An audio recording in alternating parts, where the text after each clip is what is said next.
نحمده ونصلي على رسوله الكريم اما بعد فاعوذ بالله من الشيطان الرجيم بسم الله الرحمن الرحيم رب اشرح لي صدري ويسر لي امري واحلل عقدة من لساني يفقهوا قولي ربنا زدنا علما.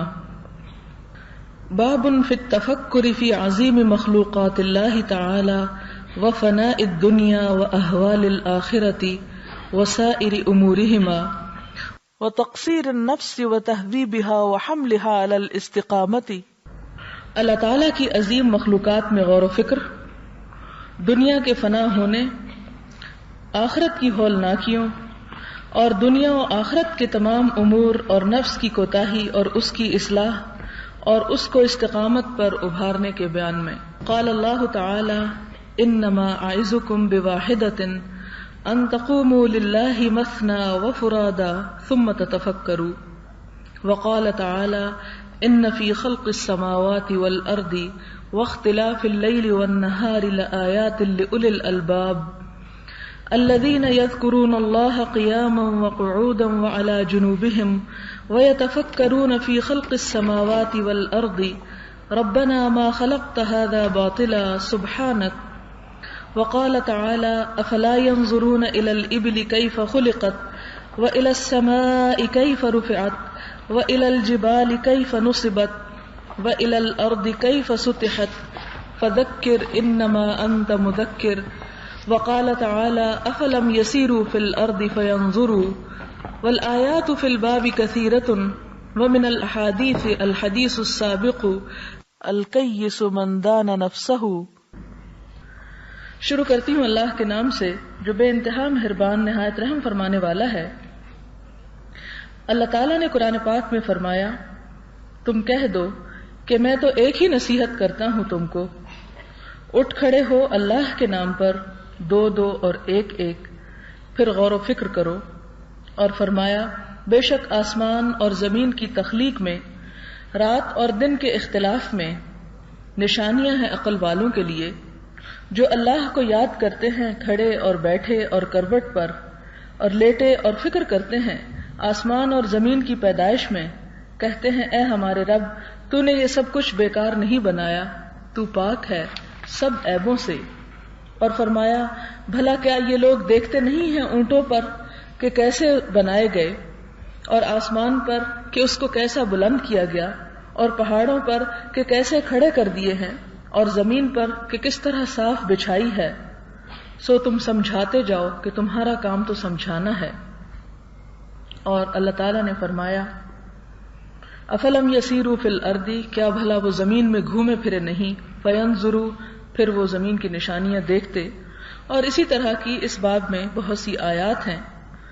ہم دیکھتے ہیں کہ جتنی بھی یہ آیات گزری ہیں ان میں سے تو کچھ ایسی ہیں جو آپ قرآن پاک کے لیسن میں لے چکے ہیں اور اس کا مفہوم بھی سمجھتے ہیں، جس میں سے آپ دیکھتے ہیں کہ ایک آیت سورۃ آل عمران کی آیت ہے کہ اللہ کے عقل مند بندے وہ ہیں جو اللہ کو کھڑے بیٹھے اور اپنے پہلوؤں پر یاد کرتے ہیں اور زمین اور آسمان کی پیدائش میں غور و فکر کرتے ہیں. یہاں پر ہم دیکھتے ہیں کہ دین کا ایک مکمل اور جامع تصور دیا گیا ہے جس میں اللہ کا ذکر بھی ہے اور اللہ تعالیٰ کی مخلوق پر غور و فکر بھی ہے. حقیقت یہ ہے کہ اسلام ایک مکمل دین ہے اور اس کا مکمل ہونا اور اس کا فطرت کے تقاضوں کے مطابق ہونا دراصل یہی ہے کہ کائنات کی نشانیوں میں اور اللہ تعالیٰ کی آیات میں مکمل ہم آہنگی پائی جاتی ہے. ان دونوں کے اندر کسی قسم کی کنٹراڈکشن نہیں. اللہ تعالیٰ نے یہ دنیا انسان کی ضرورت کے لیے بنائی اور یہ قرآن اور یہ ہدایت بھی انسان کی ضروریات کو پورا کرنے کے لیے ہی بھیجا. لہٰذا یہ نہیں ہو سکتا کہ قرآن کی تعلیمات یا اسلام کی تعلیمات کچھ اور کہتی ہوں اور اس کے مقابلے میں دنیا کے تقاضے کچھ اور ہوں. ان دونوں کے اندر مکمل ہم آہنگی ہے، لیکن کمی صرف اس بات کی ہے کہ ہم غور و فکر نہیں کرتے، نہ اپنی دنیا کے امور میں ہم محنت کرتے ہیں اور نہ اس میں کوشش کرتے ہیں اور نہ اللہ تعالیٰ کے احکامات کو سمجھنے اور جاننے کی کوشش کرتے ہیں. یہ بظاہر جو کنٹراڈکشن نظر بھی آتی ہے یا اختلاف نظر بھی آتا ہے تو یہ ہماری اپنی کوتاہ نظری کا نتیجہ ہے.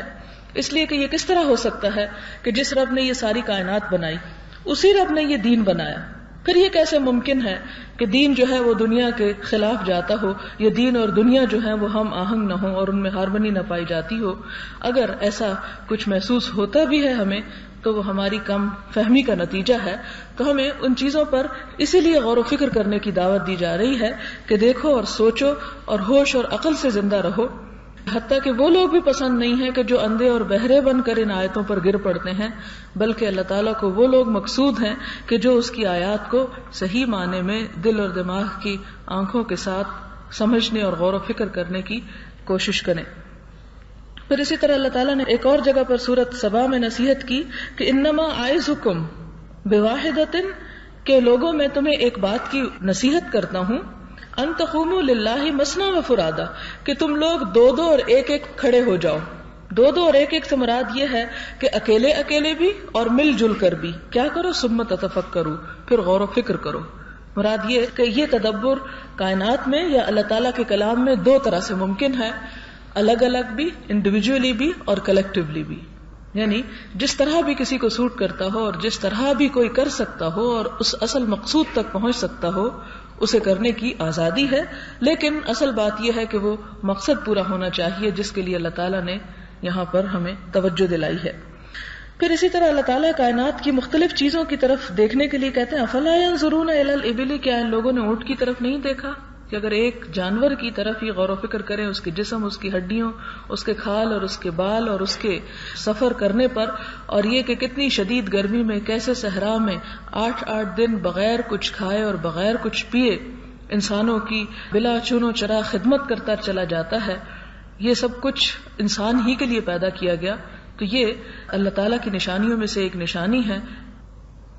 آپ بیچ میں یہاں نہ آیا کریں اور نہ بات کیا کریں، یہ علم کی مجلس کے احترام کے خلاف ہے.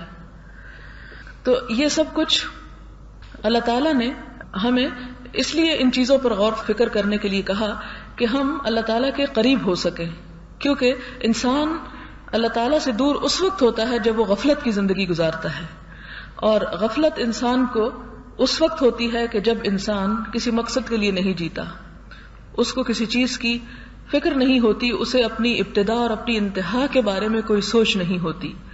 تو یہ سب چیزیں انسان کو دراصل زندگی کے اصل منزل اور مقصد تک پہنچانے کے لیے اللہ تعالیٰ غور و فکر کرنے کے لیے کہتے ہیں.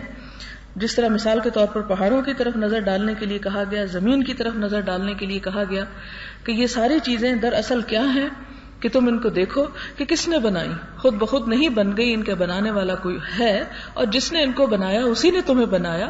اور اگر بننے کے بعد یہ سب کچھ فنا ہوگا تو اسی طرح تمہاری زندگی کا بھی ایک دن خاتمہ ہوگا اور تم سے حساب کتاب لیا جائے گا کہ اللہ تعالیٰ کی ان نعمتوں کو استعمال کرنے کے بعد تم نے اس رب کا شکر کتنا ادا کیا.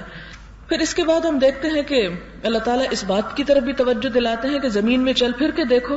یعنی اگر تم اپنے شہر کی، اپنے علاقے کی اور اپنے ارد گرد کی نشانیوں سے استفادہ کر چکے ہو تو اس کے بعد ان چیزوں کی طرف توجہ کرو جہاں تک تم ابھی تک پہنچے نہیں ہو.